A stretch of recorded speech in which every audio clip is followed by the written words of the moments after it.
On behalf of the entire bench team, I'd like to welcome everyone here today for our grand opening. It's been an amazing journey. It started with the vision of Bench in 2014 with the culmination of this brew house, tap and tasting room, and the historic Maple Grove School. This place has molded a lot of minds over the years, and we hope to do the same on a go-forward basis. It starts with the team that we have here at Bench. It starts with Anthony, starts with Mark and Ken, the first three amigos that started. The new leadership that's coming through with Sarah, Deesh, Dave, and Katie. What a team we have. I feel honored to be part of the team, and for me, you are what makes Bench special. We look forward to the next chapter, and we look forward to sharing that with all of you here. So thank you very much. Cheers.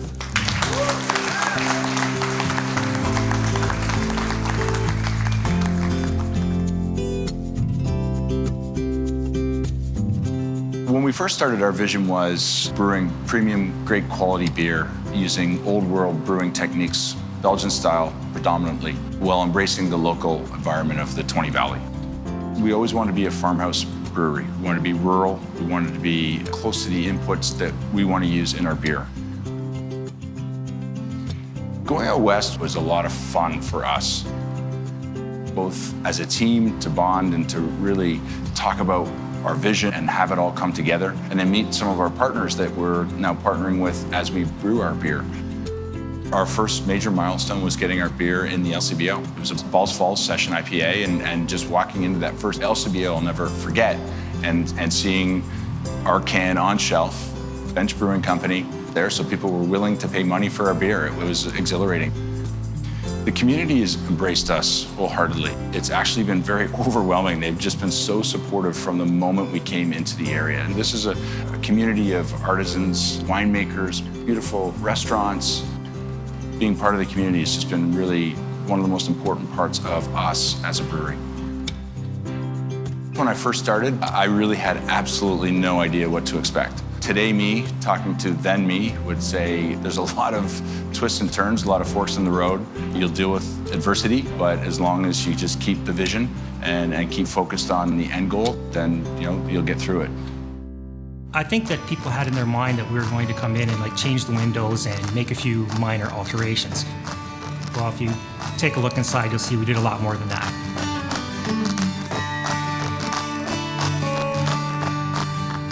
We ended up taking the whole center of the school out, and then we had to drop all these big steel beams in through an existing building, and then we had to rebuild it all. It looks really good. I mean, you can see the new stuff with the old.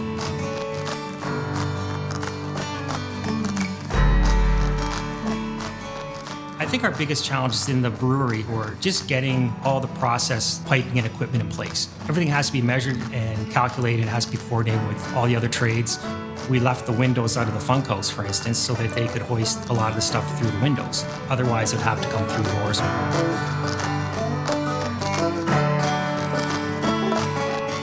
I've been here for 2 years. Now it's time for us to step out of the way and let them brew beer and entertain people and do all the wonderful things that Bench is going to do.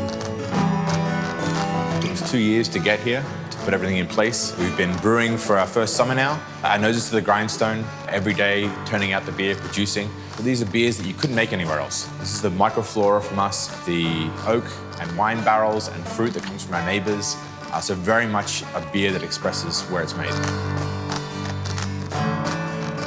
I mean, the same way that we're passionate about our quality of our beer, we're also love to see people who are passionate about the ingredients they're supplying us. So on our road trip out to British Columbia to pick up all our brewing equipment, we met two amazing producers, Maker's Malt, who we had to make a specialty batch of a Pilsner for us, and Darren out in Manitoba growing some amazing red wheat.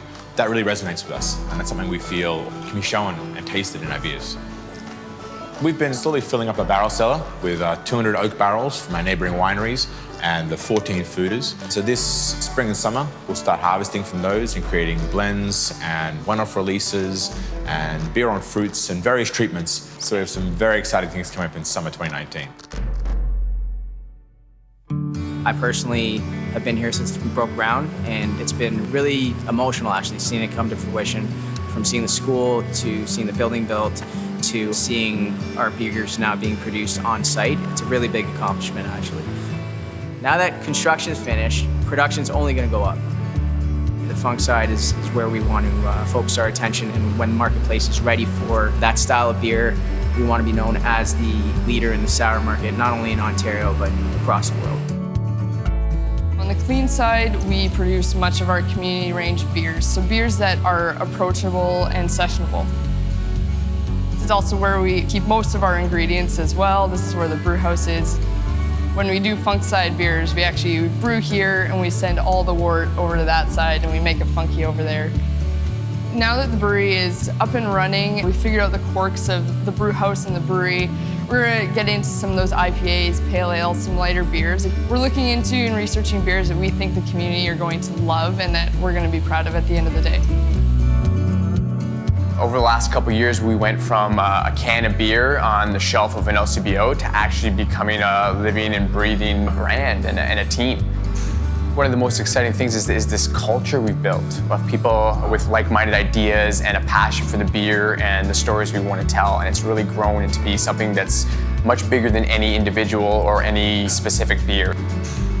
I think it's resonating with people in the community and beyond to be able to bring people by and not only tell them about what we want to do, but be able to show them and share a beer with them and take them through a tour through the facility. It's been exciting. The journey's just begun. We got a lot ahead of us and we're really excited for what the future holds. It's been an amazing journey, not only professionally for me at Bench, but also personally. I found it really important to move out here to really understand the stories and the people and the community and the process and the place in order to be able to share it with everyone.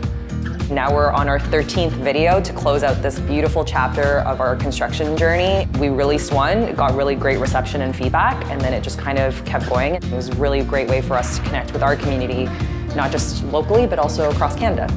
I think the biggest misconception about video content is that it's easy to produce, but actually it takes a lot of effort and it takes a village to make. From producers to directors to the cinematographers and the audio guys who carry those cool booms. We've been very, very blessed to work with a great crew.